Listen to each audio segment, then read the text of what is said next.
स्वागत है दोस्तों आप सभी का अपने यूट्यूब चैनल पे सुपर स्टॉक। आज हम जिस स्टॉक के बारे में बात करने वाले हैं वो है येस बैंक।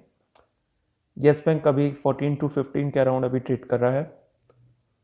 येस बैंक में जो पोटेंशियल मुझे पर्सनली दिखती है और जो वॉल्यूम से जिस पर ट्रेड होती है वो एक बहुत अच्छी पोटेंशियल है। तो मुझे पर्सनली लगता है कि ये आगे जाके एक मल्टी बैगर साबित हो सकता है। और मल्टी बैगर भी अगर ये साबित ना हो तो अगर आप इसको 2 या 3 साल होल्ड करेंगे तो आपको बहुत ज़्यादा अच्छा रिटर्न दे सकता है। तो चलिए जानते हैं ऐसी कौन-कौन सी येस बैंक की फंडामेंटल हैं जो येस बैंक को अभी से ही एक मल्टी बैगर या फिर एक फ्यूचर का अच्छा रिटर्न देने वाला शेयर बनाती हैं। जो इन्होंने अभी एफपीओ निकाला था 15,000 करोड़ का, वो एफपीओ भी ये नहीं है कि इनको बिल्कुल जस्ट रिक्वायर्ड है। हाँ, इनको रिक्वायर्ड है बट क्या किस लिए निकाला गया है? ताकि जो इनकी ग्रोथ है, देखिए यहाँ पे लिखा हुआ है will take care of its growth requirement for 2 year. जो एफपीओ है जो 15,000 करोड़ इनको मिले हैं वो इनकी 2 साल तक की ग्रोथ का पूरा ध्यान रखेगा। एक सबसे बड़ी चीज जो इसकी बहुत ज्यादा अपीलिंग है, मतलब जो सबसे ज्यादा अट्रैक्ट करती है कि येस बैंक में इन्वेस्ट करने के लिए, वो है इसके इन्वेस्टर। ये ये बात भी झूठ नहीं है कि वोडाफोन भी आगे टिकेगा, ठीक है, बट वोडाफोन को किसका सपोर्ट नहीं है? इन्वेस्टर्स का। वेयर एज येस बैंक के पास बहुत बड़े बड़े इन्वेस्टर हैं। कंपनी के सबसे बड़े इन्वेस्टर येस बैंक में, चलिए देखते हैं कौन कौन से। State bank of India, LIC, HDFC, Punjab national bank, HDFC MF, union bank. और ये लिस्ट बहुत बढ़िया है, ये देखिए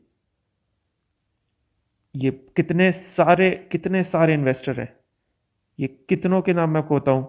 एक्सोडॉस, मिलेनियम मैनेजमेंट ग्लोबल, बहुत सारे।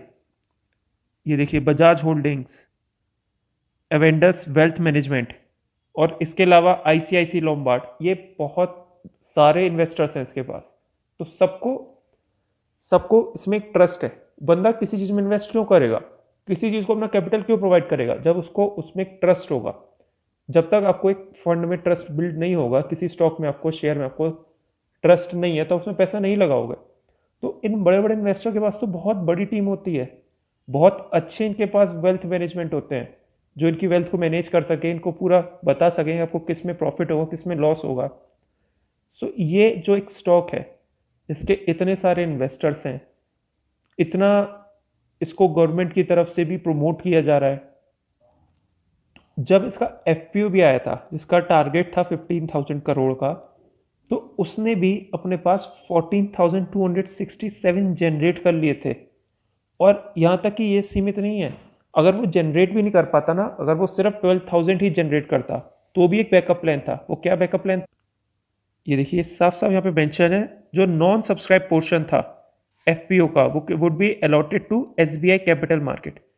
मतलब जो सब्सक्राइब नहीं हो पाया है, जो लोगों नहीं खरीदते, वो डायरेक्टली किसको चले जाता है? एसबीआई के पास। Who had agreed to underwrite 3,000 crore worth of share at a price. तो 12 रुपए या 13 रुपए के प्राइस पे वो 3,000 शेयर, मतलब 3,000 करोड़ के शेयर वो सीधे चले जाते हैं एसबीआई के पास। तो एसबीआई ने पीछे से इसको बैकअप किया था कि अगर तुम्हारे सिर्फ 12,000 करोड़ भी शेयर बिकते हैं तो हम तुम्हें 3,000 करोड़ एडिशनल प्रोवाइड करेंगे। सो वेयर एस उनके कितने 95% सब्सक्रिप्शन हुई, तो 14,000 से अब भी गए। सो एसबीआई को ज़्यादा उनको प्रोवाइड करने की ज़रूरत नहीं पड़ी। जो मेन प्रॉब्लम जिस वजह से येस बैंक इतनी बुरी तरह क्रैश हुआ था वो थी उसकी लोन की प्रॉब्लम। तो उसने बहुत बड़े बड़े बिलीनियर्स को यहाँ पे मेंशन भी है, including farmer billionaire Anil Ambani जिनको उसने लोन दिया था। उसके बाद मीडियम मुगल सुभाष चंद्र, और सीसीडी के ओनर विजय सिद्धार्थ, जिन्होंने अपनी लाइफ, मतलब जिनको, मतलब जो लोन नहीं रीपे कर पाया और जिस वजह से उनको अपनी जान देनी पड़ गई थी। और उसके अलावा दीवान हाउसिंग हाउसिंग फाइनेंस कॉरपोरेशन को भी इन्होंने लोन दिया था जो बैंकक्रप्ट हो गई थी 2019 में। अनिल अंबानी, सीसीडी, दीवान हाउसिंग, इन सब बड़ी बड़ी लोगों को, कंपनियों को इन्होंने लोन दिया जो बैंकक्रप्ट हो गई। और इस वजह से लोन रीपे नहीं कर पाए। उसके बाद जब प्रशांत कुमार को इसका सीईओ बनाया गया तो उन्होंने बहुत अच्छी स्टेटमेंट दी इसके रिगार्डिंग। देखिए देखिए बिल्कुल क्लियरली लिखा है, Kumar said I will do every everything possible in this world to recover my money. कौन सा मनी? यस बैंक ने जो लोन दिया है, किससे? अनिल अंबानी, दीवार हाउसिंग, सीसीडी, इन सब से जो भी पॉसिबल होगा वो इस लोन को रिकवर करने के लिए करेंगे। और ऐसा नहीं सिर्फ बोलने की बात है, ये अराउंड 400 बिलियन का लोन था और रिकवर करने के लिए काफ़ी स्टेप्स उठाए भी जा रहे हैं। अनिल अंबानी के लिए रोज स्टेप्स लिए जा रहे हैं कि कैसे वो स्पेक्ट्रम का मनी आए, कुछ भी हो, मतलब कैसे भी करके उनके एसेट बेचने की शुरुआत करी जाए। तो उनके साथ प्रोसेस शुरू हो चुका है। येस बैंक को सरवाइव करवाने के लिए, कि वो सरवाइव कर पाए, तो एक और एसबीआई ने बहुत अच्छा स्टेप लिया था। जब मार्च के अराउंड ये बहुत बुरी हालत में था, तब SBI and 7 other Indian lenders took a combined 79% stake in Yes Bank in March. तो जो इसमें प्रशांत कुमार ने बोला है, जो उनका डिपॉजिट था तब वो 120 बिलियन से वो राइज होके हो गया 1.17 ट्रिलियन रुपीस। और वो एक्सपेक्ट कर रहे हैं कि जो जो जून होगा 2021 का, और तब उनका डिपॉजिट रेज हो जाएगा 2 ट्रिलियन तक बाय मार्च 2021।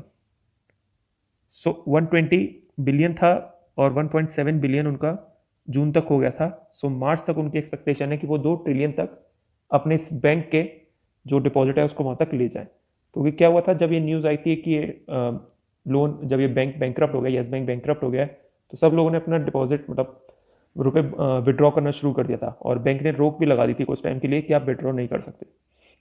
जो यहाँ तक कि जो उसके इन्वेस्टर भी थे जिन्होंने इसे शेयर खरीदे हुए थे, उनका भी 3 साल तक का लॉक इन हो गया था ताकि ज़्यादा रुपए नहीं निकाले जा सकें। तो कुछ स्टेप्स वो लिए गए। कुछ स्टेप ये भी लिए गए कि एसबीआई ने और 7 अदर इंडियन लैंडर, जिसमें से आईसीआईसी भी है, एचडीएफसी भी है, आरबीएल बैंक भी है, उन्होंने इसमें इन्वेस्ट किया। और इसका जो डिपॉजिट है वो 120 बिलियन से 1.17 ट्रिलियन तक ले गए। तो एक बहुत बड़ा स्टेप उठाया गया गवर्नमेंट के द्वारा। अगर ये सब स्टेप करने के बाद भी कुछ प्रॉफिट नहीं दिखे ना, तो मैं सोचूं इन्वेस्ट करना बेकार है। बट इतना कुछ हो जाने के बाद जब एक अच्छी चीज़ दिख जाए ना, तो आपको श्योरिटी दे सकता हूँ कि हाँ, आप इसमें इन्वेस्ट कर सकते हैं। और अगर आप इस बैंक में 1 साल 2 साल लगातार बने रहे, तो ये आपके मनी को 2 गुना 3 गुना आराम से कर सकता है। तो ये देखिए, जो इसका पिछले क्वार्टर में जो इसका प्रॉफिट था वो माइनस में था, और जो इसका जून क्वार्टर में जो इसका प्रॉफिट था वो प्लस था। जो इसका ईपीएस भी जो नेगेटिव में चल रहा था ना, वो भी पॉजिटिव हो चुका था। किसी को उम्मीद नहीं थी कि ईपीएस भी इसका जो जीरो की एक्सपेक्टेशन थी वो पॉइंट में उसका आ चुका था। ये भी एक बहुत अच्छी खबर थी। ये सब किसकी वजह से हो पा रहा था?